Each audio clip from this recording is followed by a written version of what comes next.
Alright folks, it's finally time to talk about the Koa Jazzmaster. This is something that had been in the works for a few months now. Went over a couple different versions. If you follow me on social media, you may have seen it in a different sort of setup, maybe a month or two ago, where it had two pickups and a toggle switch and volume tone and all that. And it's not that the two pickup thing didn't work for me, it's just that the pickups just didn't sound right for this guitar. So I figured, you know what, screw it, I'm just going to go back to the single pickup design anyway and just go with what I know and save my money and not buy the neck pickup and everything else. So I ended up selling those pickups, and now what we have is this.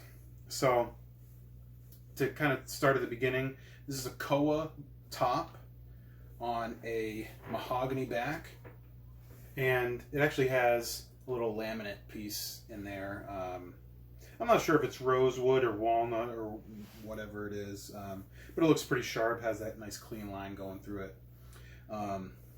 It's got a Fender American Hardtail bridge. This is what I use on pretty much everything. A lot of people ask me where you can buy these. I mean, pretty much anywhere. I mean, you can Google them right now. I find a lot of them on Reverb. Warmouth sells them usually. I think Fender might even offer them right now. So yeah, all you gotta do is search for just like a Fender American Hardtail.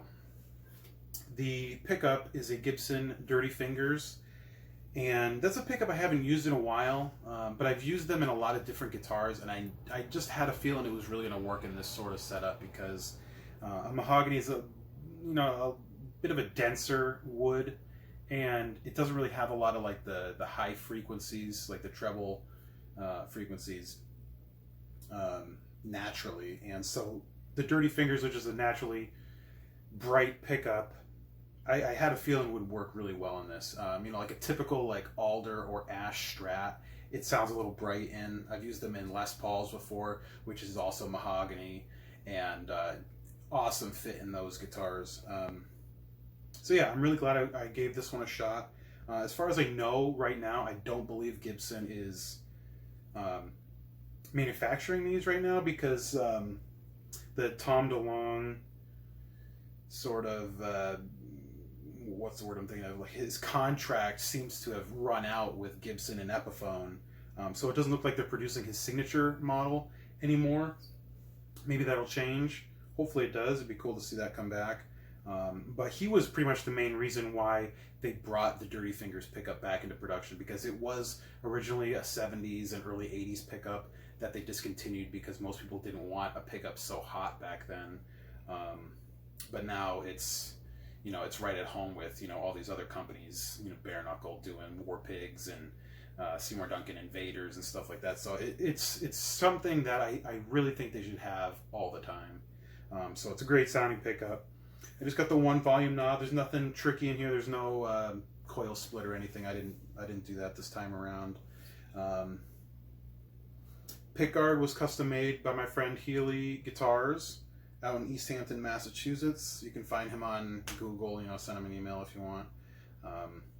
This body, I finished it myself. I ordered it unfinished from warmouth.com, and all I used on it was a product called True Oil, TRU oil, and I think I did maybe 5 coats of that. I don't remember how much time in between, maybe like 8 hours in between or something. I don't really remember. But then after like 5 coats or so, I took some steel wool, some quadruple zero, I believe they call it. It's the really, really fine stuff. And I smoothed it all out, got rid of any like the little nubs and stuff that you can get from finishing.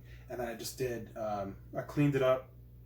I did one more coat of True Oil over that, let it cure for a couple days, and this is what we got. So I'm really happy with the way it turned out. I think it looks great, and I'm really happy with how nice the wood is. I mean, you can spec some pretty crazy stuff from Warmouth. You can pay some pretty serious upcharges to get some really nice figured wood. well, I just went with just the straight, you know, just give me a Koa top. I didn't really care what it looked like, and they sent me a really nice piece. So I don't know if they all look like this, but I'm really happy with the way it turned out. Onto the neck. This is a neck I've talked about before. It was originally on my Fiesta Red Strat when I put it together, but I eventually got a neck that was, you know, destined to be on that guitar. So I had this lying around. I've used it on a couple different things, but it really felt like it was the neck for this guitar. It was also made by Healy Guitars, as you can see the logo there, who also made the pickguard, like I mentioned.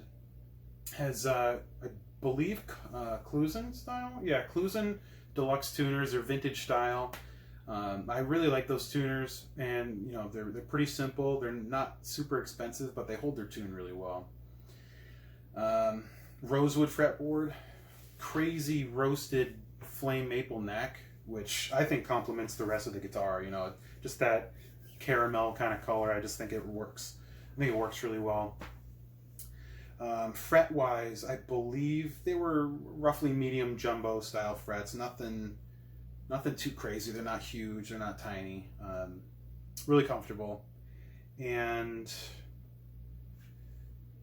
the actual like neck shape was kind of based between Warmouth's, between their standard thin and their 59 roundback. So we kind of went like somewhere in the middle, and yeah, it was really comfortable. I really liked it.